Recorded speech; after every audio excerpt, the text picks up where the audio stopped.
Thank you honourable P सिल्वा रूस जी। माननीय श्री मनोज कुमार झा जी। शुक्रिया सभापति महोदय। कौन सुनेगा मेरी चाक दामनी का अफसाना, यहाँ सब लोग अपने अपने पैरहन की बात करते हैं। माननीय उपसभापति महोदय, माननीय इधर का इशारा किया, प्लीज।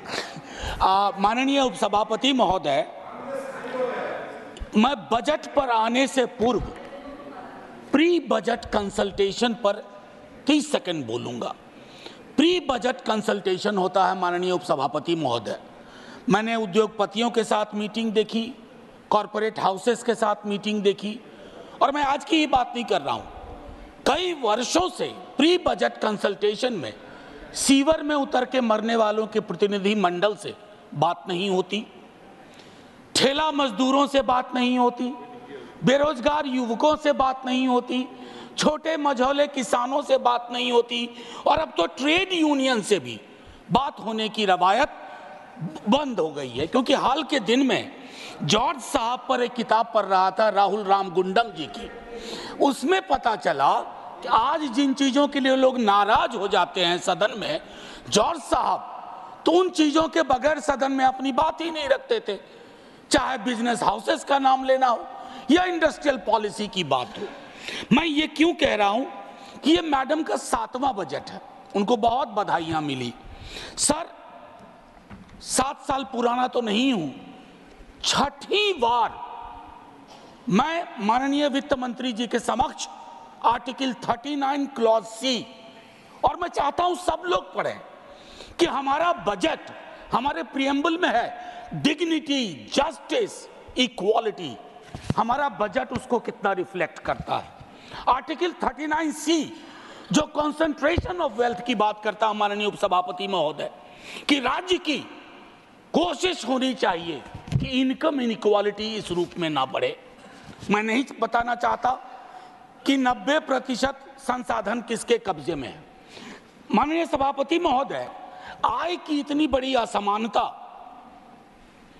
परेशानी इस बात से होती है, यह मत समझिएगा कि मैं धन संचय का विरोधी हूं या अमीरी का विरोधी हूं, लेकिन अश्लील अमीरी और जिसका भोंडा प्रदर्शन हमने हाल के दिनों में देखा है। सर, दिक्कत उससे है, इसलिए आय की असमानता पर बात होनी चाहिए। माननीय सभापति महोदय, मेरे साथी हमारी पार्टी से बोल चुके हैं, मैं मनरेगा पर 1-2 बात कहना चाहता हूं। अपने स्थापना से लेकर के आज तक पहली बार मनरेगा का उस रूप में जिक्र नहीं हुआ जैसा होता रहा है। 86,000 करोड़ दिए गए। सर, अभी मेरे पास पूरे आंकड़े हैं। 86,000 करोड़ जो कि इंतरिम बजट के बराबर हैं।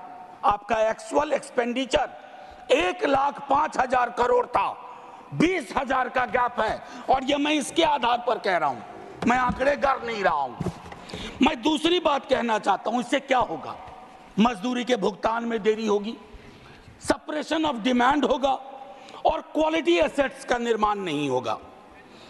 माननीय उपसभापति महोदय, भारत की शिक्षा, स्वास्थ्य और बाल विकास की योजनाओं में 50 लाख से ज्यादा स्कीम वर्कर्स हैं, जिसमें 90% से ज्यादा महिलाएं हैं।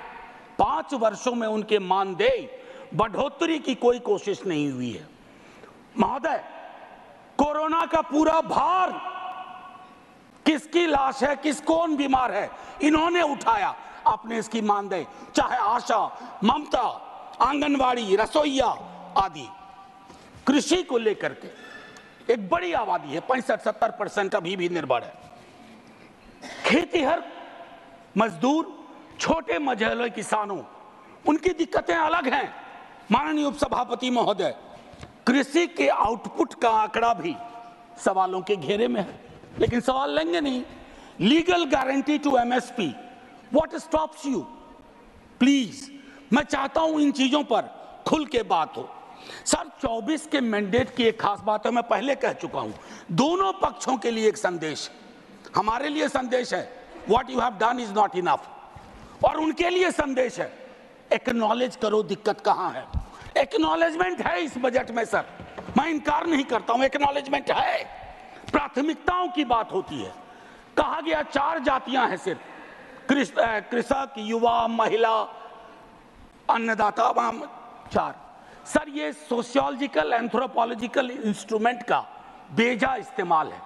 इस देश में जाति हकीकत है सर, 100 दफा बोल चुका हूं और मैं कह रहा हूं कि जब तक आप जातिगत जनगणना नहीं करवाएंगे आपकी टारगेट स्पेसिफिक नहीं होगी, आपका बजट मीनिंगलेस होगा, आपकी नीतियां लोगों तक नहीं पहुंचेंगी। सर पे हाथ रखने से, आंख पर हाथ रख लेने से हकीकत नहीं बदलती है सर।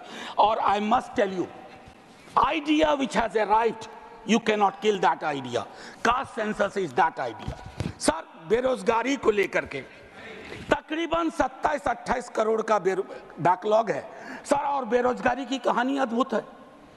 एक बड़ी आबादी है जो डिस्गाइज्ड अनएम्प्लॉयमेंट में है, कुछ अंडर एम्प्लॉयमेंट में है, अंडर एम्प्लॉयमेंट, कुछ उस बस 1-1.5 मिनट और लूंगा, कुछ उस सीमा को पार कर चुके हैं। आप 80 लाख की बात इस बजट में करते हैं। आपको प्रतिवर्ष 5-6 करोड़ रोजगार और नौकरी की व्यवस्था करनी होगी, तभी जाकर के ये जो डेमोक्रेटिक डिविडेंड है जो आप लोग कहते हैं उसको आप एड्रेस कर पाएंगे।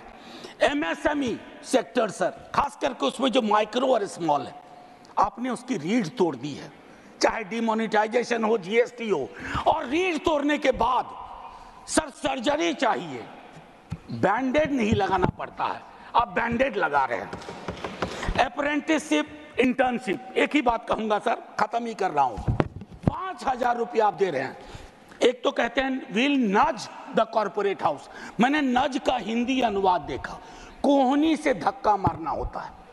अब आप कॉर्पोरेट हाउस को कोहनी से धक्का मार के कह रहे हो कि रख लो 5,000, 30 दिन से सर, बस 1 मिनट और 30 दिन से डिवाइड करिए, 166 रुपये 66 पैसे, ये तो न्यूनतम मजदूरी भी नहीं है।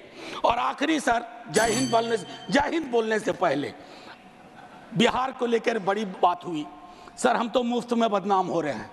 2015 का प्रधानमंत्री जी का आरा वीर कुंवर सिंह की धरती का भाषण सुनिए, फिर टॉर्च लेकर के या लालटेन लेकर के स्किल यूनिवर्सिटी ढूंढिए, केंद्रीय विश्वविद्यालय भागलपुर में ढूंढिए। हम तो सिर्फ इतना कहना चाहते हैं, हमने लाखों के बोल सहे सितमगर तेरे लिए, तो मैं सितमगर से आग्रह करूंगा इन मुद्दों के मद्देनजर बजट को रीलुक दीजिए, बजट को आम आदमी का बजट बनाइए। जय हिंद सर, शुक्रिया बहुत बहुत। माननीय डॉक्टर दिनेश शर्मा जी।